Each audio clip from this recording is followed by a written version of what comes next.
Hello friends, मी Vishakha global online मराठीमध्ये आपल्या सर्वांचं स्वागत आहे. आजच्या सेशनमध्ये आपल्याला सावित्रीबाई फुले पुणे विद्यापीठ म्हणजेच SPPU या युनिव्हर्सिटीच्या PhD एंट्रन्स टेस्टसाठी प्रिपरेशन करायची आहे. जे स्टुडंट्स यावर्षीची एक्झाम टार्गेट करत आहेत त्यांच्यासाठी आपण एक लेक्चर सिरीज स्टार्ट केलेली आहे. ज्या लेक्चर्समध्ये आपण रिसर्च मेथोडॉलॉजीवरचे MCQs बघत आहोत, जे तुम्हाला हेल्पफुल ठरतील या येणाऱ्या एक्झाममध्ये क्रॅक करण्यासाठी, येणारी एक्झाम क्रॅक करण्यासाठी. सो त्याचं याचं आपलं 6वं लेक्चर आहे. ऑलरेडी 5 लेक्चर्स कंप्लीट केलेले आहेत. So let's start with the session.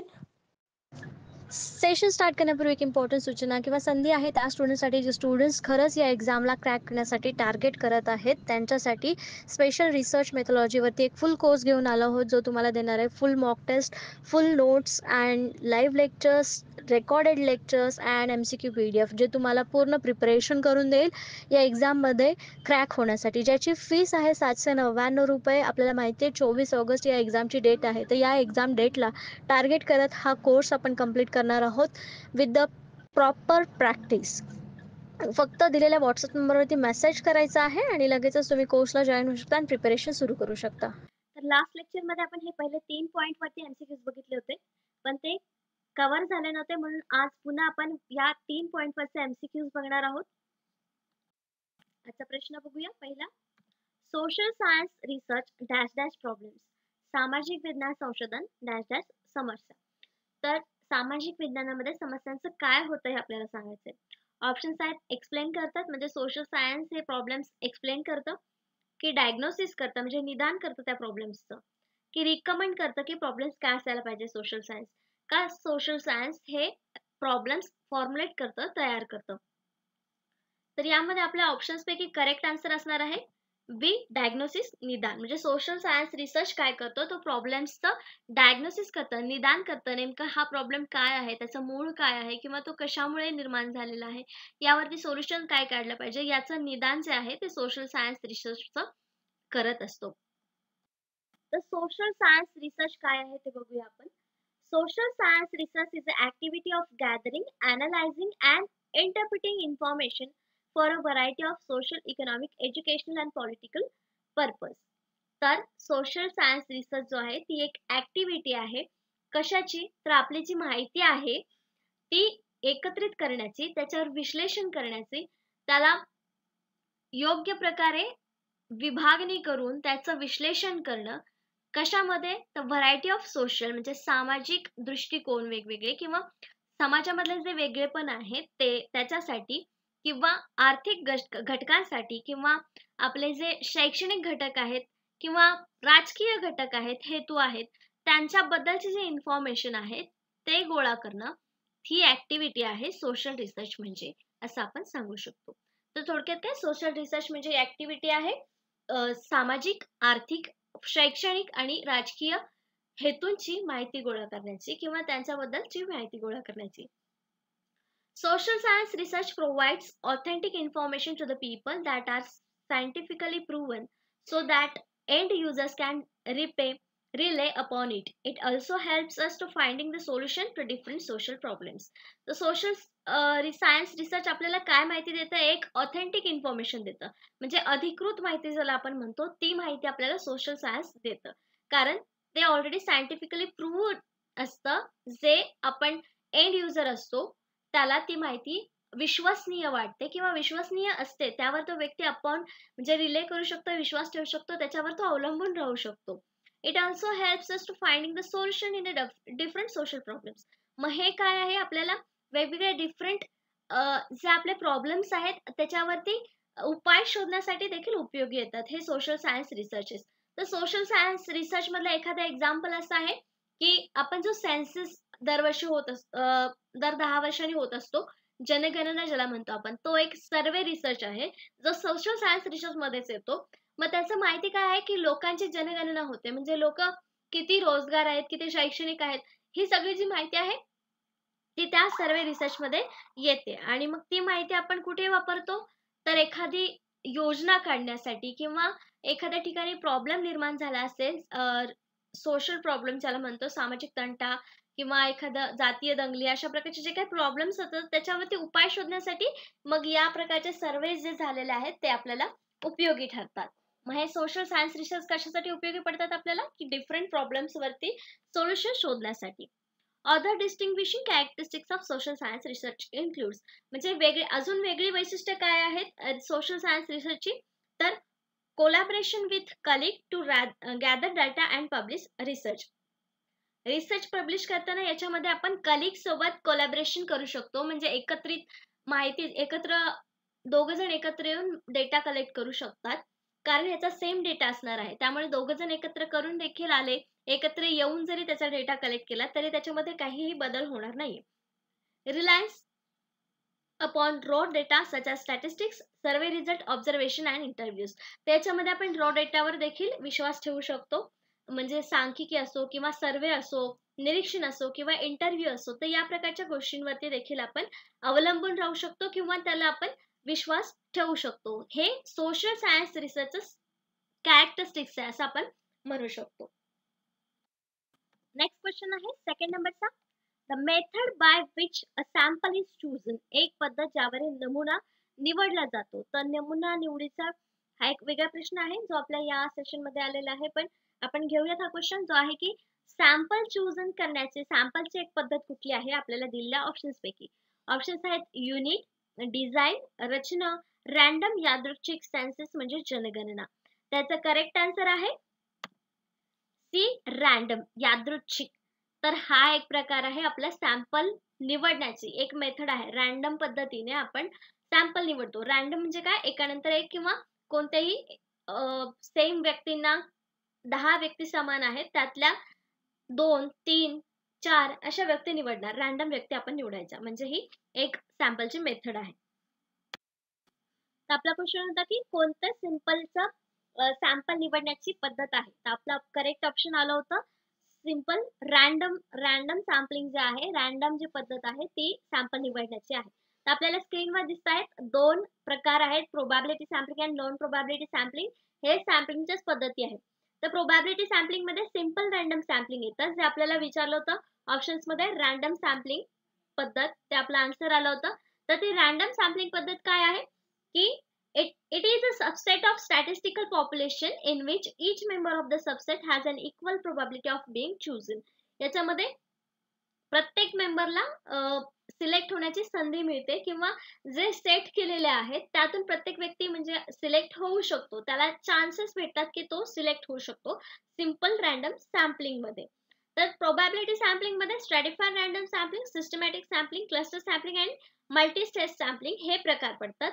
जेव्हा आपल्याला नेक्स्ट लेक्चर मध्ये हे प्रकार येतील तेव्हा आपण त्याला डिटेल मध्ये समजून घेऊया.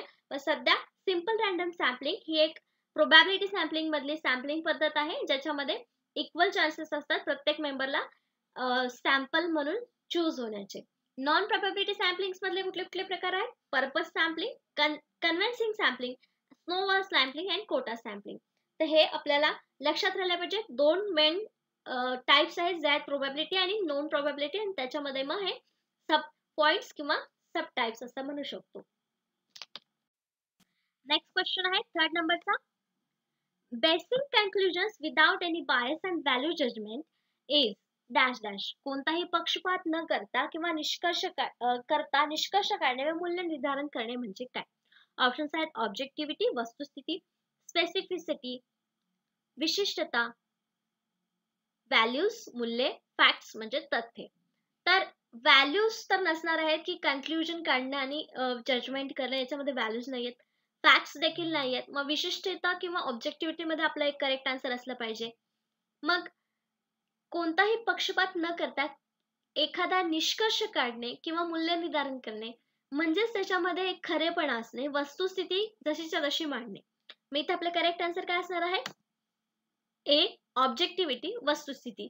तर basic conclusion without any bias and value judgement is objectivity. ऑब्जेक्टिव्हिटीची थोडक्यात ही एक व्याख्या केलेली आहे की ज्याच्यामध्ये कुठलाही पक्षपात होत नाही आणि निष्कर्ष काढला जातो, मूल्य निर्धारण केलं जातं पक्षपात न करता, म्हणजे ऑब्जेक्टिव्हिटी. तर ऑब्जेक्टिव्हिटी म्हणजे काय, objectivity refers to the reality external to the mind as relating to the external object. म्हणजे जे रियालिटी बाहेर आहे तीच आपल्या डोक्यात असणं किंवा बाहेरच्या गोष्टींशी ती आपण रिलेट करत असतो. Objective research findings are those ones that any other researchers performing in the observation. तर याच्यामधले फाइंडिंग्स काय असतात, जे आपण निरीक्षण केलेलं असतं तेच फाइंडिंग्स असतात.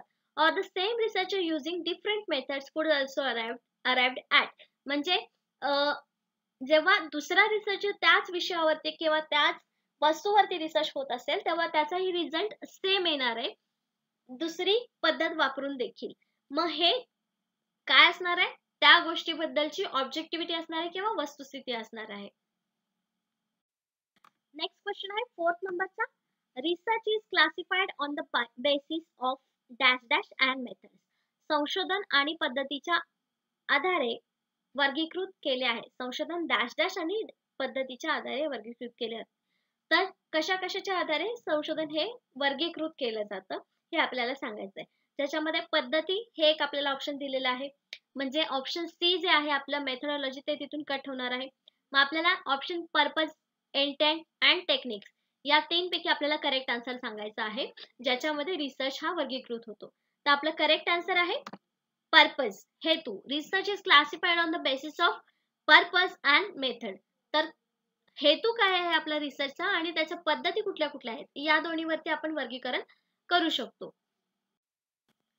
तर पर्पज आणि मेथड्स याद्वारे आपण संशोधनाचं वर्गीकरण करू शकतो, संशोधनाच्या प्रकारांचं वर्गीकरण करू शकतो. Classification of research by purpose research and development research brings new information to the light. Classification जेव्हा करतो आपण रिसर्चचं, जेव्हा पर्पज रिसर्च अँड डेव्हलपमेंटल रिसर्चचं, तेव्हा आपल्याला नवीन इन्फॉर्मेशन आपल्या समोर येत असते, ज्याच्यामध्ये नवीन प्रोडक्ट बद्दल मूल्यांकन होत असतं किंवा त्याच्याबद्दलचा इंटरॅक्शन आपल्याला त्याच्यामध्ये होत असतं. हे या प्रकारचा रिसर्च जो आहे तो एक फॉर्मेटिव्ह असतो. फॉर्मेटिव्ह म्हणजे काय, तर collecting evaluative information about the product, म्हणजे मूल्यांकन करणारी माहिती याच्यामध्ये आपल्याला मिळते. It is being develop with the aim of using such information. याच्यामध्ये काहीतरी एम असतं, म्हणजे हेतू असतो की याच्यामध्ये ही माहिती आपल्याला मिळेल, ते मिळवणं किंवा मॉडिफाय करणं, इम्प्रूव्ह करणं, डेव्हलपमेंट प्रोसेस करणं, म्हणजे विकास घडवून आणणं. या प्रकारची गोष्ट म्हणजे काय, तर फॉर्मेटिव्ह. म्हणजे मूल्यांकन करणं, डेव्हलपमेंट किंवा माहिती मिळवण्यामध्ये काहीतरी एम असणं, त्याला मॉडिफाय, इम्प्रूव्ह करून त्याच्यामध्ये विकास घडवून आणणं, ह्याला फॉर्मेटिव्ह म्हणतात. मग हे जे रिसर्च क्लासिफिकेशन करतो आपण, तर ते रिसर्च कसे असतात, आपले फॉर्मेटिव्ह असतात. नेक्स्ट क्वेश्चन आहे 5th नंबरचा. Facts or informations are analyzed and critical evaluation is made in. तथ्य किंवा माहितीचे विश्लेषण केले जाते आणि त्यामध्ये महत्त्वपूर्ण मूल्यांकन केले जाते. कशामध्ये, आपल्याला ऑप्शन्स दिलेले आहेत त्यापैकी सांगायचं आहे. ऑप्शन्स आहेत सर्वे, सर्वेक्षण, ऍक्शन रिसर्च, कृती संशोधन, अनालिटिकल रिसर्च, विश्लेषणात्मक संशोधन, पायलट स्टडी म्हणजे वरून केलेला अभ्यास. पायलट स्टडी म्हणजे कशाला म्हणतो आपण, की जो वरवर केलेला असतो, केस स्टडीनी वगैरे अभ्यास करतो आणि मग डीपमध्ये त्याला आपण अभ्यास करायला घेतो, तर तो पायलट स्टडी असतो. सर्वे म्हणजे जो आपण सर्वेक्षण करतो. ऍक्शन रिसर्च, कृती संशोधन हा एक आपला प्रकार आहे, संशोधनाचा रिसर्चचा टाईप आहे.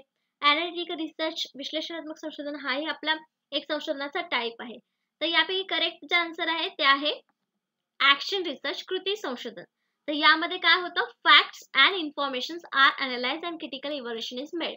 म्हणजे जे तथ्य आहेत आणि माहिती आहे त्याच्यामध्ये विश्लेषण केले जातं आणि त्याचं मूल्यांकन केलं जातं ऍक्शन रिसर्च मध्ये. ऍक्शन रिसर्च म्हणजे काय आपल्याला बघायचं आहे. Action research is a method of systematic enquiry that teachers undertake as a researcher of their own practice. You will draw on the findings of other researchers to help develop actions and interpret the consequence. As an action researchers or teacher researchers, you will generate a research. त्याच्यामध्ये काय सांगितलेलं आहे, action research म्हणजे कृती संशोधन, जे कृतीतून आपल्याला समोर येतं. लास्ट लेक्चरमध्ये बघितलं की ही एक सिस्टमॅटिक एन्क्वायरी, कुठलाही रिसर्च आहे तो एक सिस्टमॅटिक एन्क्वायरीच आहे. तर कृती संशोधन म्हणजे कृतीतून निर्माण झालेला रिसर्च. जेव्हा एखादा प्रोफेशनल व्यक्ती किंवा आपल्या प्रोफेशन मधून एखादी गोष्ट करतोय, कृती करतोय आणि त्याच्यामध्ये त्यांना नवीन इन्फॉर्मेशन मिळते किंवा एखादा शोध लागतोय, तेव्हा तो एक कृती संशोधन म्हणजे ऍक्शन रिसर्च आहे असं आपण म्हणू शकतो. म्हणजे एखादा टीचर जेव्हा स्टुडंट्सच्या भविष्यासाठी किंवा त्यांच्या अभ्यासामध्ये नवीन काहीतरी शोध लावून त्यांना शिकवण्याचा प्रयत्न करतोय, तो एक ऍक्शन रिसर्च असणार आहे. जो काही समोर प्रॉब्लेम दिसतोय तो सॉल्व्ह करण्यासाठी टीचर त्याच्यावरती उपाय शोधणार आहे, म्हणजे तिथे तो रिसर्च होणार आहे, तो ऍक्शन रिसर्च असणार आहे. तर प्रत्येक इंडिव्हिज्युअल व्यक्तीचा ऍक्शन रिसर्च असणार आहे. इथं आपल्याला उदाहरण दिलेलं आहे की एक स्कूल टीचर आहे एलिमेंटरी स्कूलची, ती तिच्यासाठी किंवा ती स्वतः एका क्लासमध्ये एलिमेंटरी स्कूलमध्ये एक प्रोजेक्ट आपल्या स्टुडंट सोबत तयार करत आहे. तर तो एक ऍक्शन रिसर्च असणार आहे. तर त्या व्यक्तीचा, त्या पर्सनचा इंडिव्हिज्युअल ऍक्शन रिसर्च असणार आहे. नेक्स्ट क्वेश्चन आहे 6 नंबरचा. Research conducted to find solutions for an immediate problem is. त्वरित समस्येवर तोडगा काढण्यासाठी केलेले संशोधन म्हणजे काय? आपण आत्ताच एक प्रश्नाचा आन्सर बघितलाय. त्यामध्ये पण हेच काही कॅरेक्टरिस्टिक्स आपल्याला दिसत होते. मग आपल्याला ऑप्शन्स काय काय दिलेले आहेत? फंडामेंटल रिसर्च, मूलभूत संशोधन, ॲनालिटिकल रिसर्च, विश्लेषणात्मक संशोधन, सर्वे म्हणजे सर्वेक्षण, डी ऍक्शन रिसर्च म्हणजे कृती संशोधन. तर आपण उदाहरण पण बघितलं तर टीचर जेव्हा एखादा प्रॉब्लेम त्याला समोर दिसतोय त्याच्यावरती सोल्युशन शोधण्यासाठी एखादा रिसर्च करतो किंवा इन्फॉर्मेशन मिळवतो किंवा त्यावर उपाय शोधतो, तेव्हा तो एक कृती संशोधन असतं, ऍक्शन रिसर्च असतो. त्या व्यक्तीचा इंडिव्हिज्युअल ऍक्शन रिसर्च असतो. म्हणजे आपलं इथं करेक्ट आन्सर काय येणार आहे? डी ऍक्शन रिसर्च, कृती संशोधन. Research conducted to find solution for an immediate problem. प्रत्येक व्यक्ती आपल्या इमिजिएट प्रॉब्लेमसाठी सोल्युशन शोधत असतो, म्हणजे तिथे तो एक ऍक्शन रिसर्चच होत असतो एका छोट्या लेवलवरती. म्हणजे याचा आपलं करेक्ट आन्सर डी आहे.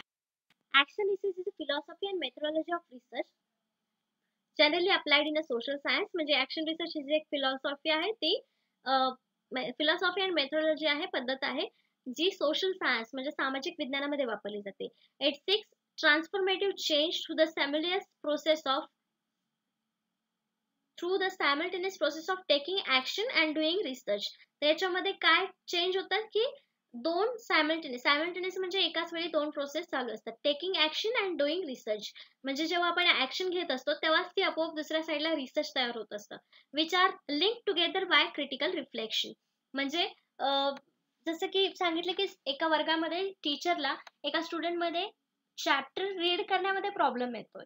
हा एक प्रॉब्लेम जेव्हा टीचरला दिसतो तेव्हा टीचर तो त्यावर सोल्युशन शोधतात. म्हणजे ते वाचून दाखवतात तो चॅप्टर. रीड करण्यामध्ये प्रॉब्लेम येतोय तर तो लिसनिंग मध्ये प्रॉब्लेम येणार नाही. म्हणजे टीचरने त्याच्यावरती सोल्युशन शोधलंय, म्हणजे तिथे काय झालंय? ऍक्शन रिसर्च झालेला आहे. ऍक्शन त्याच्यावर टीचरने इमिजिएट घेतलेली आहे. म्हणजे हे एक सिंपल उदाहरण होतं, एक्झाम्पल होतं ऍक्शन रिसर्च कसा असू शकतो त्यावरचं. नेक्स्ट क्वेश्चन आहे 7th नंबरचा. Research through experiment and observation is called. प्रयोग आणि निरीक्षणाद्वारे शोध घेणे हे कशाचं उदाहरण आहे किंवा कुठल्या प्रकारचा रिसर्च आहे आपल्याला सांगायचं आहे. ऑप्शन आहे clinical research, experimental research, laboratory research आणि एम्पिरिकल रिसर्च. तर याच्यामध्ये ऑब्झर्वेशन आहे म्हणजे स्वतः आपण तिथे प्रेझेंट आहेत, आणि एक्सपेरिमेंट पण आहे म्हणजे प्रयोग देखील आहे. मग हा एक अनुभवजन्य संशोधन असणार आहे, कारण स्वतः आपण अनुभव घेणार आहे, स्वतःच प्रयोग करणार आहे, स्वतःच निरीक्षण करणार आहे, निष्कर्ष देखील आपण स्वतःच करणार आहे. म्हणजे करेक्ट आन्सर आहे डी एम्पिरिकल रिसर्च, अनुभवजन्य संशोधन. Empirical research is a research that is based on observation and measurement of phenomena. तर हे मोजमाप आणि निरीक्षण यावर आधारित रिसर्च आहे एम्पिरिकल रिसर्च म्हणजे. As directly experience by the researchers, म्हणजे हे स्वतः अनुभव घेतो रिसर्चर्स, म्हणून ह्याला आपण अनुभवजन्य रिसर्च असं म्हणतो. The data thus gathered may be compared against the theory of the hypothesis, but the results are still based on real life experience. जरी ह्याची थेअरी म्हणजे सिद्धांत किंवा हायपोथेसिस जे म्हणतो, गृहीतक जे म्हणतो, ते आपण जरी मांडले असतील, कम्पेअर केले असतील, डेटा गोळा केलेला असेल त्याच्यावरून, पण त्याचा एक्सपिरियन्स जो आहे तो शेवटी आपल्या सत्य लाईफवरती किंवा रिअल लाईफवरती डिपेंड करत असतो किंवा बेस्ड असतो, त्याच्यावरतीच तो अवलंबून असतो किंवा तसाच आपल्याला अनुभव येत असतो. म्हणून हा एम्पिरिकल रिसर्च आहे, अनुभवजन्य रिसर्च ज्याला आपण म्हणतो. An experiment is conducted by using music website survey on a set of audience who are exposed to happy music and another set who are not listening to music at all, and the subject are then observed.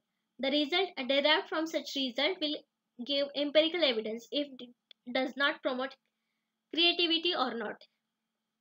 तिथे example दिलेलं आहे त्यांनी की experiment केला आहे की वेबसाईटवरती एक सर्वे केलाय ज्याच्यामध्ये गाणे दोन प्रकारचे लावलेले आहेत, हॅपी म्युझिक आहेत, कोण कोण या व्यक्तीला गाणे ऐकतंय, कोणते कोणते सब्जेक्ट्स आहेत जे हे ऑब्झर्व करताय गाणे, त्याच्यामधले जे रिझल्ट आहेत, कुठले ऐकतायत कुठले नाही ऐकत आहे, त्याच्यावरचा जो काही रिझल्ट येणार आहे तो आपला अनुभवजन्य एव्हिडन्स असणार आहे किंवा अनुभवजन्य रिसर्च असणार आहे. म्हणजेच काय, थोडक्यात जे स्वतः आपण बघणार आहेत की त्याचा रिझल्ट काय येणार आहे, कुठले लोक त्या गाण्याला लाईक करत आहेत, कुठल्या लोकांना तो गाणं आवडत नाहीये, फेमस होत नाहीये कारण लोकांना गाणं आवडत नाहीये.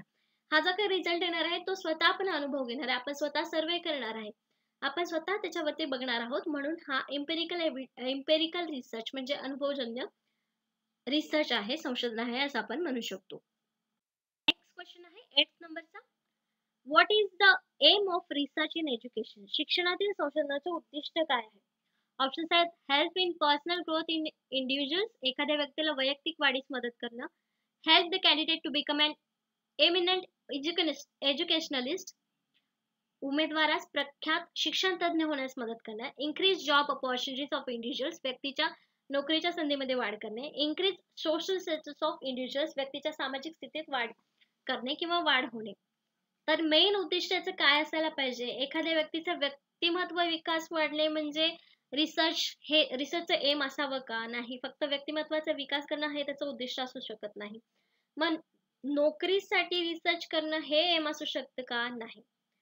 हा, सध्याच्या युगामध्ये त्याचं एम हे असू शकतं, पण मेन जे एम आहे रिसर्चचं ते आहे की त्या उमेदवाराला एक चांगला शिक्षण तज्ञ होण्यास मदत केली पाहिजे. म्हणजे त्याच्यामध्ये जास्तीत जास्त नॉलेज त्याला मिळालं पाहिजे. म्हणजे याचा करेक्ट आन्सर काय आहे आपला? B. Help the candidate to become an eminent educationalist, उमेदवारास प्रख्यात शिक्षण तज्ञ होण्यास मदत करणं हे त्याचं मेन एम आहे रिसर्चचं. हे एज्युकेशन मध्ये आहे. बाकीच्या गोष्टी तर तिथे असतीलच, एम तिथे असतील, पण एज्युकेशन क्षेत्रामध्ये हे त्याचं मेन एम आहे. The primary purpose of educational research is to expand the existing body of knowledge. Exactly the knowledge म्हणजे आपलं जे ज्ञान आहे ते वाढवणं, एक्सपांड करणं हे त्याचं मेन एम आहे एज्युकेशनल रिसर्च मध्ये.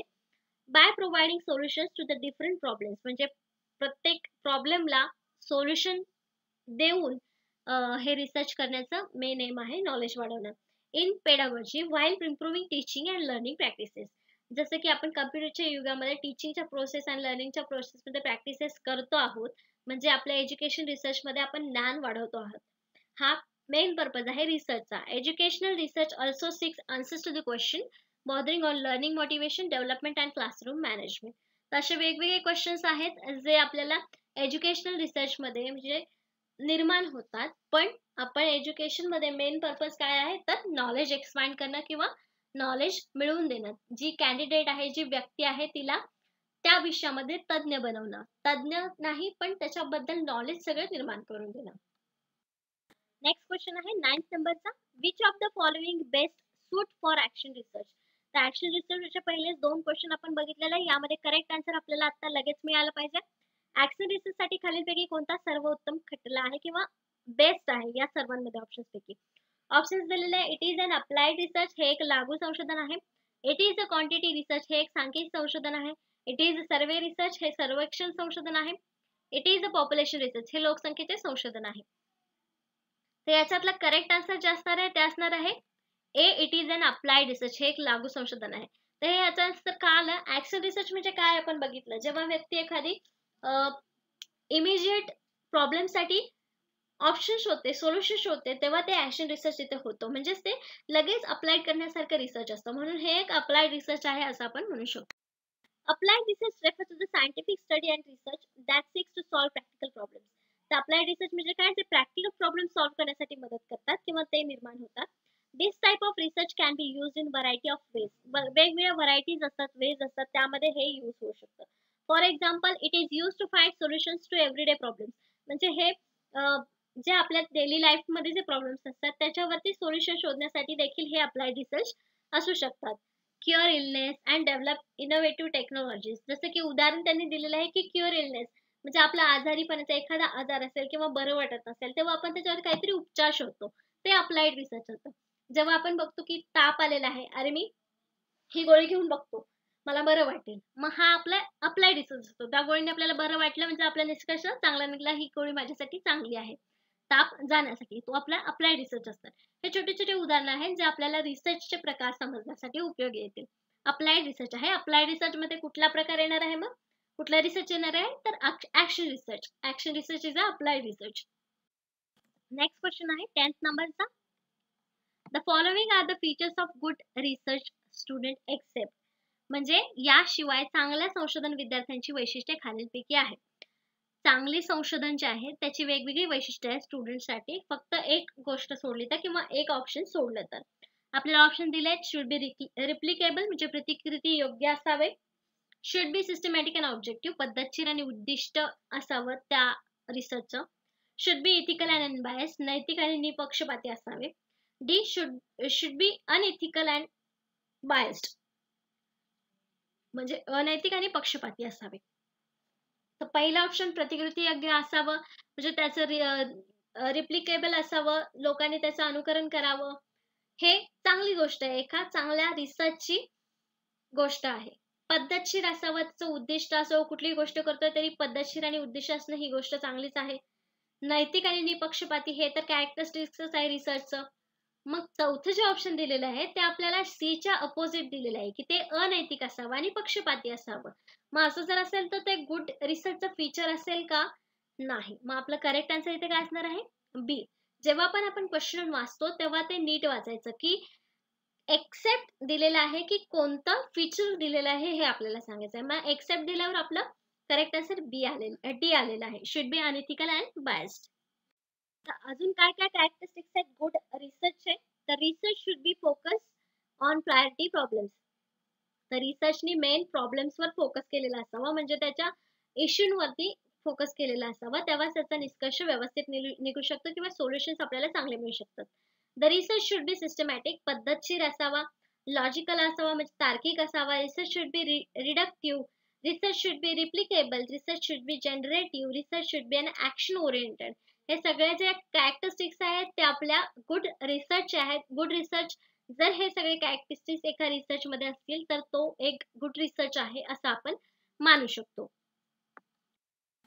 तर आजचे आपले 10 प्रश्न आणि 10 कन्सेप्ट इथे संपलेले आहेत. आपल्या आजच्या सेशन मध्ये आपण ऍक्शन रिसर्च काय आहेत त्याचे वेगवेगळे पैलू बघितलेले आहेत. नेक्स्ट लेक्चर मध्ये आपण 10 नेक्स्ट क्वेश्चन्स बघणार आहोत, 10 नेक्स्ट कन्सेप्ट बघणार आहोत नेक्स्ट टॉपिक वरती. आजच्या व्हिडिओसाठी आजच्या सेशनसाठी थँक्यू.